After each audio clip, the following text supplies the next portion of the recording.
What's approaching is an extremely severe recession, monetary tightening. Top a world where growth is slowing down, inventories are sky high. The amusing thing about the supply chain is if you look back a year. So around this time last year, we all recall the headline, supply chain breakdown. The shelves are bare. So it's all factual that this was happening back then. And that's when I commenced working on the book.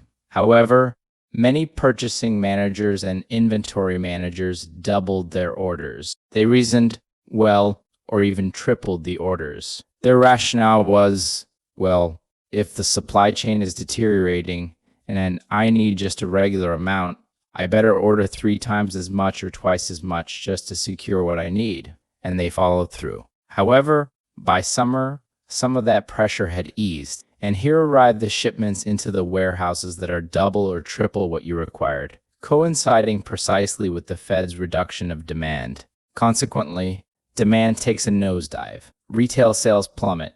The warehouses shift from emptiness to being filled to capacity. And now all that merchandise is sitting. Remember Nike. There are numerous such examples. So what's the course of action when you're responsible for inventory? You lower prices. You don't want that inventory lingering. It costs a substantial amount to store it in warehouses. Firstly, a lot of it is seasonal. Who wants to buy a summer dress in December?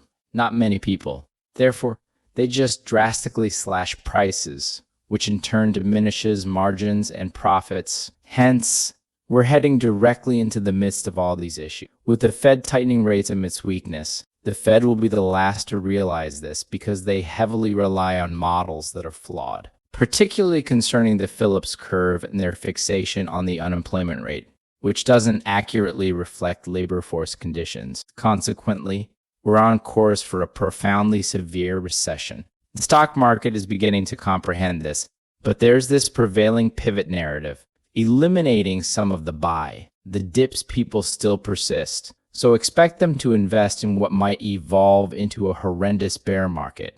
There's also your buy and hold crowd. Recall in 2000-2001, the Nasdaq plummeted 82%, and many people exited, but they advised, just hold on to it. True, it did rebound, but not until 2015. That's a lengthy period. Many people passed away during that time, waiting for 14 years to return to where you started. So these individuals persist. But then there's what I term the pivot crowd.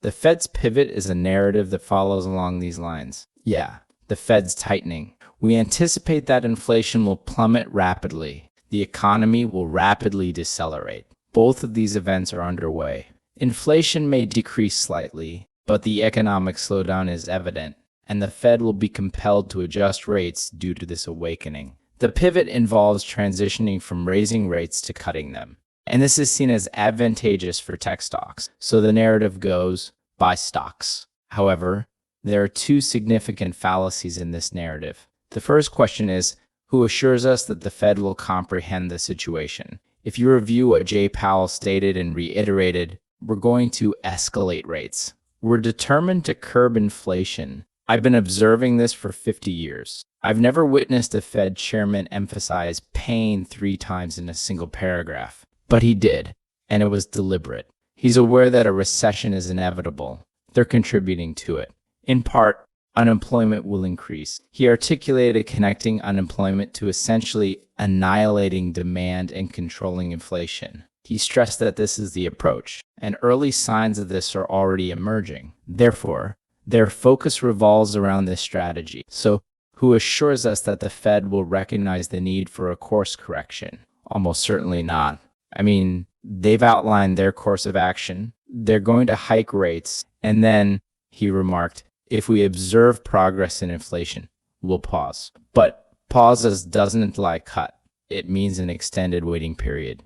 At that juncture, core PCE, excluding oil and food, is their favored metric. One might argue whether it's the most suitable, but the debate is inconsequential because that's the metric they adhere to. Suppose it declines to around 3.5. Fine, but it's still not at the current 2, which is their target. So what Powell conveyed is, We don't have to continually raise rates to force it to 2. We just have to elevate them enough that it will naturally reach 2. That's what they term restrictive policy. But that doesn't imply a rate cut. He implied that this phase might persist until 24.